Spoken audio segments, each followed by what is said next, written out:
I would like to invite dear friend Niv Raz, the CEO of FinTech-Aviv Israel. We have Melanie Ohana, who is the head of Launchpad at Citi, and Shmuel Ben-Duvin, director at the FinTech-Aviv. So we have our last session for today. I saved the best for last. You're not sitting here. Look, there are pictures. Yeah, there are pictures. Here you go. And another one.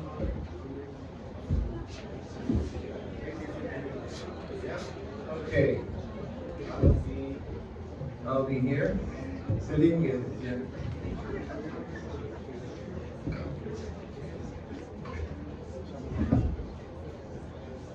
Okay. So, thank you all for coming. Listen, I'll be more direct and shush everyone. We have final session. We're gonna have fun, and then we're gonna get some time for eating, drinking. So I'd love for you to start by just introducing yourself, and of course we'll start with you. Hi, I'm Melanie Ohana. I am the external innovation Group. at Citibank here in Israel. Our focus is engaging with startups through different programs. We have an accelerator that focuses on design partnerships, another program called Launchpad that focuses on doing POCs with companies that have a product and that hopefully will commercialize within the city. We're part of the broader Global Innovation Labs. And prior to joining the city a year and a half ago, I was in the US in the product world at JP Morgan, and prior to that worked in financial services. Wonderful. Hi, I'm Shmuel Ben-Duvin. About 10 years ago, I started an NGO, which is today known as the Israel FinTech Center, the largest NGO in the industry, which actually houses all the ecosystem, FinTech companies, financial institutions, regulators, investors, etc., etc. But I'm actually here under another hat. About a year and a half ago, we won a tender that was published by the government of Israel to run a new FinTech innovation community called FinTech-Aviv, and we are now running it. It is a coalition between the Ministries of Industry and Economy, the Bank of Israel, Israel Securities Authority, and the Innovation Authority. So we're trying all together to create a better environment for FinTech to grow up in Israel. Hello everybody, my name is Niv Raz, I'm the CTO of Vivo Israel. Previous to that, I was CTO of our insurance and investments group for too many years. But I really feel a big fan of the fintech industry itself. I'm happy to visit you here. Wonderful. So our first order of business is I want to focus on the small and medium businesses going on globally. So a lot of banks, a lot of financial institutions are having trouble in providing services to small and medium businesses. That this has been discussed in different point of views. What I want to focus is, so there's a lot of data out there, right? These sources of data allow us to provide, let's say, a much more to take our capabilities and provide much better service to the end clients. The problem is that with so much data, we get lost. And providing and trying to harness the data, banks just say, why should we even bother? It's easy for us to get the data on an enterprise, it's less riskier. Why do we need even to assess these? And is creating a market equal? So I would love to hear your point of view of that. So this is a problem Citibank is very well aware of, and we have commercial banking operations that they service banks with much higher income. We've actually launched this year a new initiative called Bridges that is, it's a little different in the sense that Citibank actually becomes an interface for smaller banks. So we brought together a syndicate of 70 plus small banks in the US, regional banks, that have the relationship, that have the know-how to develop lending relationships with smaller players. And we use our brand and our exposure to the bigger, world to bring these companies into the network and then, channel them through the lending process.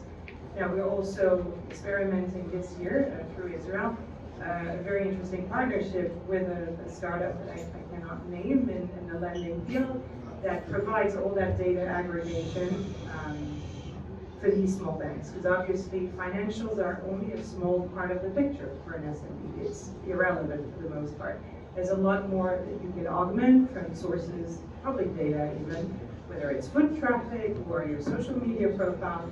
And Israeli technology is actually really good at leveraging those data sources and bringing them into a fuller picture that allow eventually to capture a proper picture of the lending profile, understanding risk better, and hopefully extending credit to those who need it, even if it's not our core business, because these are outside of our business.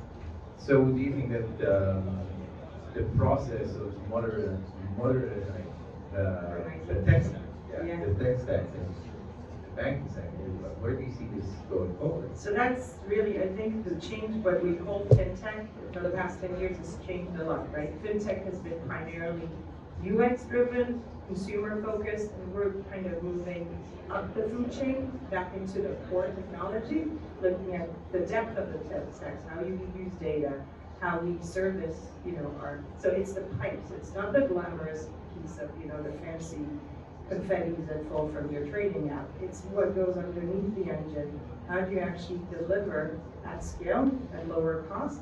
And that's where FinTech comes to play these days with us, at least in the financial world. So it's interesting, I cut in the line. So it's interesting to discuss about it. I think take a different angle for that because you talked about that. It's very interesting. So I think that one of the primary problems that the companies have today is the technology debt, right? So we are like 80 years companies, 90, 100, 150 years. Some of them even, had some evolution back then. But the main problem is to evolve, right? Because you talk about SMBs. One of the things you need to do to be more open to startups, more open to small business, to more initiatives. You need a technology foundation that allows you, in a really abstracted way, to open up for enterprise and also for SMBs. One of the last things that I done when I was even at Zorel is to open an open API framework, basically implement an open API gateway. I think today, more than ever, every organization needs to consider how they export and publishing and allowing other organizations to consume the data and also consume services. So I think the world that corporates become a B2B company or B2B from perspective of virtual banks or virtual insurance companies or virtual companies, but because we are bigger, we have experience, so why not leveraging those services and become that to the product? We are reselling our product to companies that will build from their product, right? So exporting and data source, what you asked, not just for SMB, I think for everything, it's all about creating a foundation of technology that will be lasting for a lot of time. It's about culture, think internally, look internally for a company. Are you building a culture of openness? Are you building a culture of an open API? And what's the go-to-market for every service? Was by revenue and marketing. I think that if 15 or 20 years ago we held such a discussion, it would look weird. Because when the internet came to our life, it looked like the golden age for small business. You don't have to rent space, to open a brick and mortar shop. You can just open an account in eBay and you are in business. It looks like that the cutting off on the middleman is the best use that small business could ever have. And now we're sitting 15 or 20 years later, and again mourning the tough luck of small business. What happened in the middle? Earlier, there was here a very fascinating panel on embedded financing. If we think today about a supermarket chain, say, let's make it also a bank. Let's make it a travel agency. looks very natural to us, if of course regulation allows. Take a grocery store around the corner and try to imagine them becoming a bank or a travel agency. It looks again not impossible, but the entry point for them has again become very high. And because what was mentioned already here, technology is becoming more deep and more expensive, and in order to allow yourself to use the state-of-the-art technology, you can't be on yourself, you have a small business. The solution, and it's not used, it's already happening, is probably some kind of amalgamation or creating some kind of unions of small business that can then negotiate with the technical providers and the technology providers, with the regulators, and try to catch up. But today they seem to be way beyond, and it's a bit. My notion is very simple. There's retail banking, there's corporate banking, there's no SMB banking. Not in the world. Not a single bank saying that, promote that we're doing SMB banking. For me, it's very odd. But I'd love to see how it In other countries it exists. In many countries in Europe, there are banks, some of them are supported by government, that can service only small and medium businesses. But there are not, of course, the largest banks of all, and the competition with the big guys is not significant. So another 20 cents for the discussion. So in the insurance industry, there is a SMB services and a company that's offering services just SMB companies. In the banking area, Vimor is a huge company today. We are really covering, I think, almost 100% of S&P 500 today globally. And we see in FSI industry today, in our vertical FSI, all the financial industries are building an open API. Listen up, guys. It's important. We are also FinTech, right? Every financial company has a clear strategy of an open API today. You know why?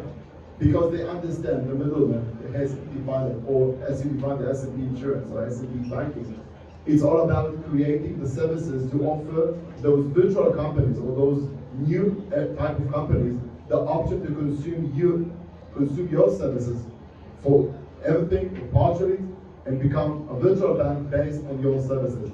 Everyone has an open API strategy. Think about your organization, and if you don't have, I urge you to do that even today, to start it.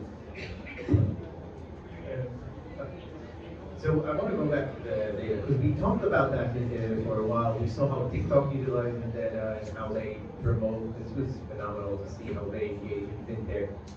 We just heard from Microsoft about ChatGPT, and the data sources are endless, and you have issues in retrieving, structuring, accumulating the data, and even trying to solve the puzzles of how do we connect all the dots together, right? Now, what exactly can we do in order not to, let's say, neglect confidentiality issues, privacy issues, especially when it's going more and more automated versus someone is checking back end and making sure that everything is okay.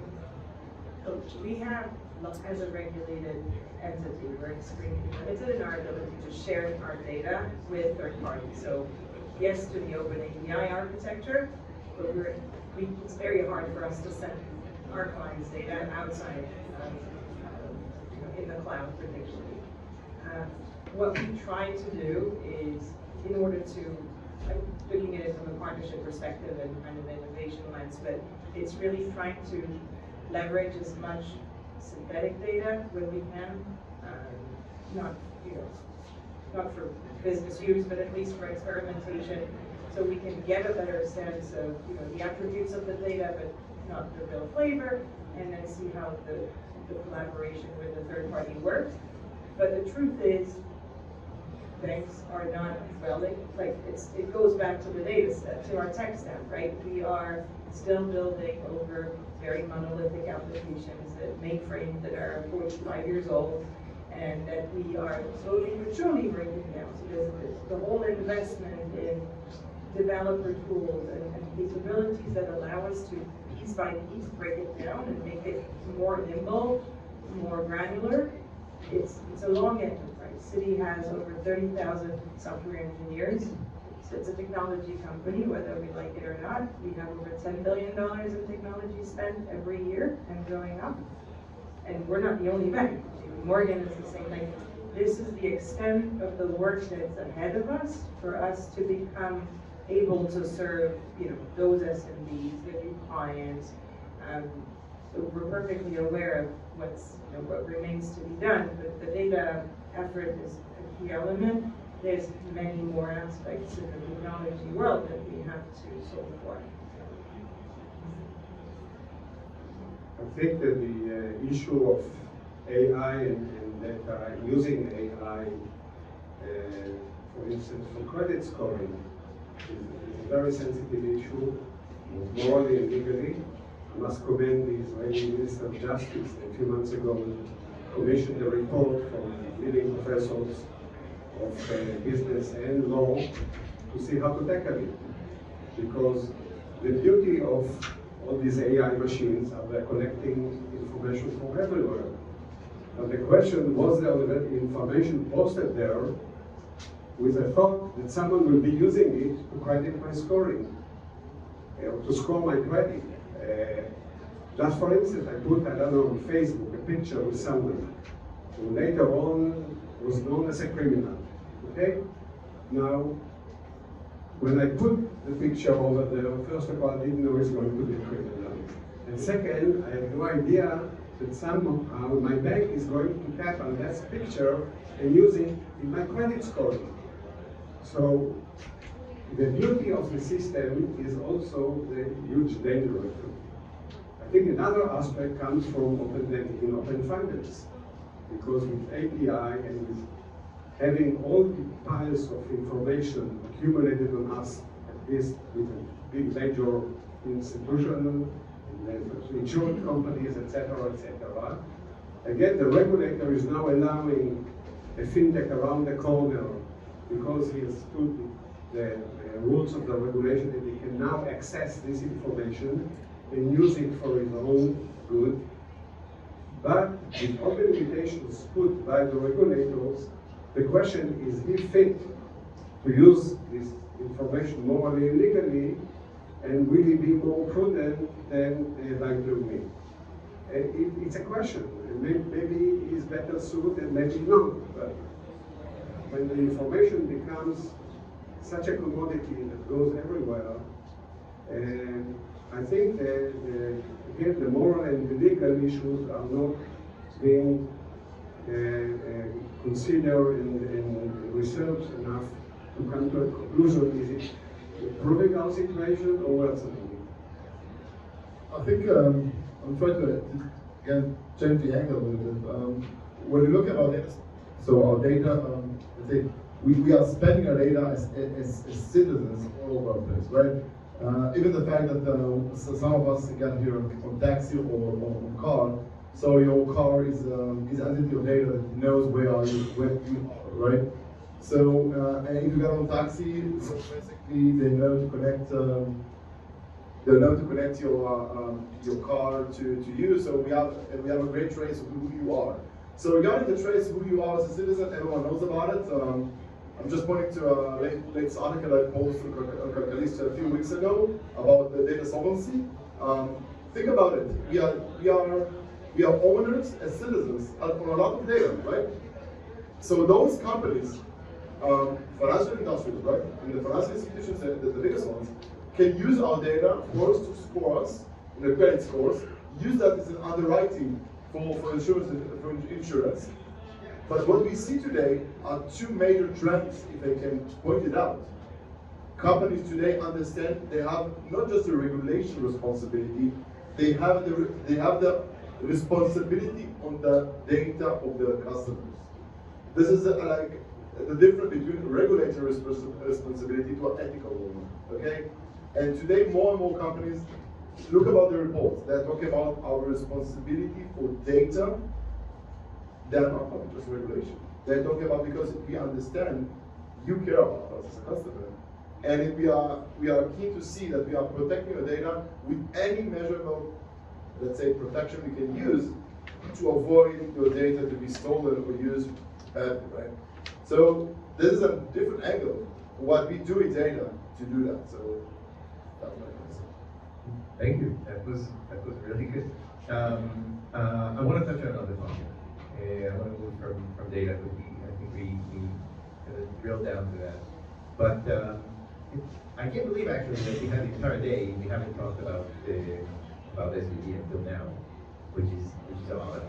But it's a major crisis. Some are saying, listen, it's not like 2008. There are much more, let's say, boundaries that have been put into place, so we know how to mitigate the effect. But on the other side, a lot of regional banks are being diminished. So I would love to hear your point of view on the crisis itself. Do you see it as a crisis, and what can you do? Or let's start with that, okay? And then we'll focus on how would that affect the market in terms of the trust level of fintech versus traditional financial institutions. I can give the U.S. perspective on this, but the bank has been very busy opening lots of accounts for customers that were prior SVB clients. There's definitely a flight to safety to the large major U.S. banks. Is it a good thing? I don't think so. It's good for our business, but it's not good for the ecosystem, for the question of trust. If you can't trust the deposits, the institution where you deposit your money, and then there's a big. So FDIC is here, but there's a cap on them.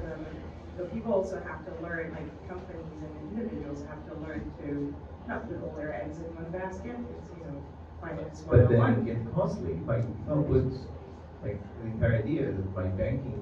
I want to reduce the cost of the banking. Yeah, that's the question is how you can service the banking offer banking services at a lower cost, and with the interest rate environment, it's definitely banks should start giving more for their deposits. They haven't been very quick at doing that. They are indeed. Intentionally, but that is not my responsibility, obviously. Not blaming you. No, but it's a big, it's the element. Remember, great banks haven't been playing. They've been playing the game of attracting deposits, not providing sufficient for those who can offer banking services, and those who want it to be competitive didn't necessarily have the backbone structure to do it. SVB was the only one in the space, but then it ended up the way we were now. Credit Suisse is another interesting story. If Switzerland becomes the next contagion location, that's breaking a lot of fundamental beliefs in the banking world. Where is safe haven? Like, is Switzerland, a Swiss bank is no longer used the paradigm of safety. I think that changed a couple of years ago. It keep changing, keep modifying, because location is irrelevant. No, I mean the idea, the concept of the concept of a Swiss bank, a deposit bank in Switzerland not being able to protect your deposits is a bit of a. Yeah. So what does that mean for? I don't think neobanks have a spot in that turmoil. It's not that people will flock to a neobank and say, "Oh, I park my assets there and be safer." We've seen lots of exchanges. The crypto exchanges have folded. There's a lot. There's a big question right now about where can you put your assets? Yeah. How do you diversify? And a lot of these other companies I know ask me, okay, which country should I use? Banks, and the political situation in Israel hasn't helped because people have been advocating to move their funds outside of Israel and what? That's another topic I probably haven't talked about, okay? But so yeah, and I'm talking to companies and saying, listen, I need to spread my money in, let's say, 2 countries, 3 banks. It's going to cost me a lot of money. So I think it's sometimes difficult to differentiate between a down cycle and an economic turn and just bad management and or bad decision making. And I think both SVP and Credit Suisse, who mentioned here, have little to do with what is happening in the general economic scene, or maybe has to do with bad decision making, foreseeing what is going to happen. Because we see it's not across the line, I hope it won't be. But I think that sometimes top executives don't take into consideration psychological trends, the psychological way of people looking at it. For instance, whatever I heard about SVP was about the top executive trying to warn against the Bank of Iran, and that's exactly what he created. I don't know the details of it. The Israeli case is a bit strange. I want to ask my dear friend Stanley Fisher when he was governor, why there is no insurance of deposit in Israel? Why there is no Israeli FDIC? Israel is very, very exceptional in that. And his answer was, the moment I will decide on insurance, then the run of the bank will stop. Because people will think something is going to be wrong. Why suddenly they come up with insurance? So again, it's from a point of view of protecting the consumer, or from an economic general view, it makes a lot of sense. But he thought that trying to mend this fault will create more damage than the other way around. I don't know if this very day if he was wrong or not, but these are considerations you have to make. I think from the neobank, and what I'm telling right now is like from my experience, conversation I had in the last few weeks, even before the crash of SVP, it's not from shock in a bright day. So the economy problems or the economy situation in the US is really complex, and all of us that learn, I don't know, economic in our masters even, didn't learn about conditions that you're increasing interest rates, and the number of opening jobs are just increasing all the time, right? So it's going in the wrong direction. Something broken over here in the system. And so I don't know if that's a good time and a good period of time for neobanks today, right? It's too complex for them. Because trust is all about it. And when I heard about what's happening with SVP, from my 20 cents, I think that the trust has been broken. And to get back to the trust point, right? It's all about, first of all, about resilience and accountability that we expect from those companies to be more accountable for the data, for their money and how they spread it, as Tom just mentioned.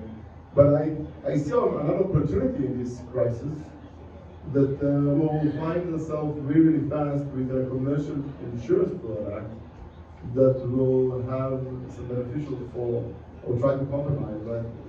Compensate, in a way that if another deposit has been gone. So, in every crisis there is an opportunity for another product. So I think from that perspective again, but again, I'm not in the insurance industry anymore, but I'm just trying to connect points. Yeah. Just on the aspect of the challenges of managing multiple accounts across multiple relationships, across possible currencies and countries, that's less of an issue at the individual level. I think for consumer banks, there's lots of solutions for assets out of the way. If you have money at Chase, you can also see the accounts that you have at Citi and vice versa. It's much more challenging for companies. For big ones, they'll have treasurers whose full job is to monitor positions across accounts, and it's usually a full team. Again, SMBs have very little to do, and they're most exposed. So we see now, again, in Israel is an interesting company that offer that sort of CFO stack visibility across, and that's leveraging the open API architecture from banks. That's a good example of how you can collaborate to make things more manageable for your clients, and giving them access to the data, your positions, your accounts, the currencies, etc., and then it can be with the right, usability, can be leveraged into a good product. I really believe that it's speaking. We've witnessed in the past that from crisis there's a lot of opportunities. And what you mentioned, that's true. Why not? Insurance companies, if Stanley Fisher doesn't want to do it, why not the business side will do it? So providing some sort of commercial type of insurance for your bank account. I mean, that can be a great product. And So if you're inviting here for a What's startup your- here, yeah, for a startup here, so I want to come, guys. No, but actually, so this is one example. Yeah, but there are many examples of what can be achieved from a crisis, and maybe this will be our final note because I want to hear your point of view on, what are the opportunities either in future fintech or in focus on with the recent crisis. So please, Shmuel. I think that with all kind of condolences that I've been hearing lately, the fintech industry is alive and kicking and here to stay. It may, of course, take different directions. I think that those fintechs, and I want to name names, but there are some leading Israeli figures that already saw the end of banks and end of insurance companies and say that they are all but doomed and don't put your money there. I think we are not there.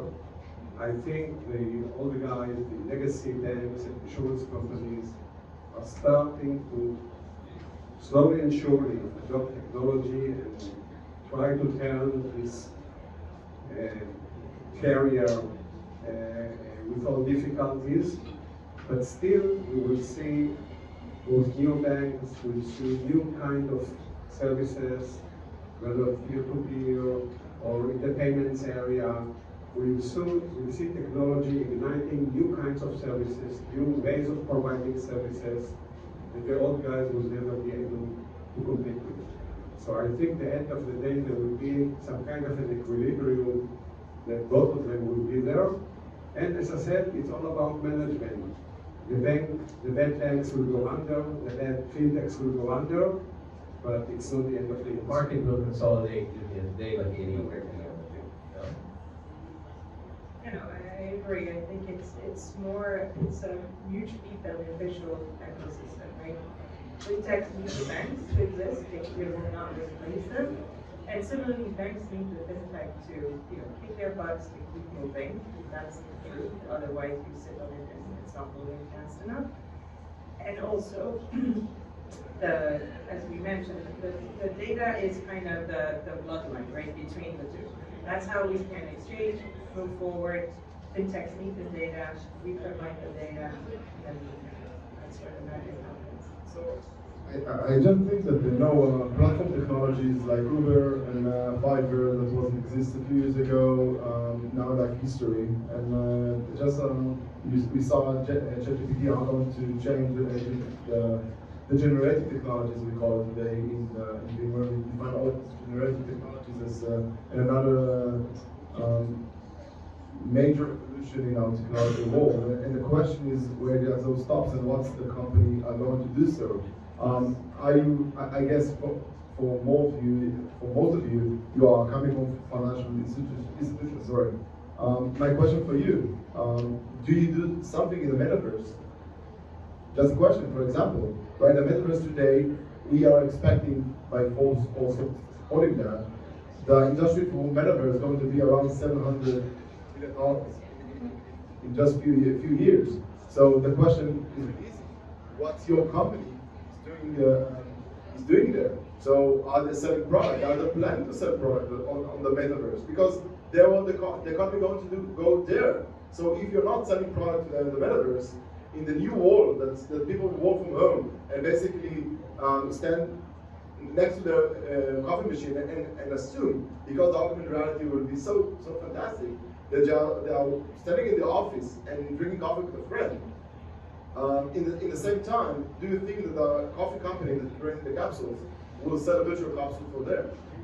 Think about it, right? That's what we're talking about today.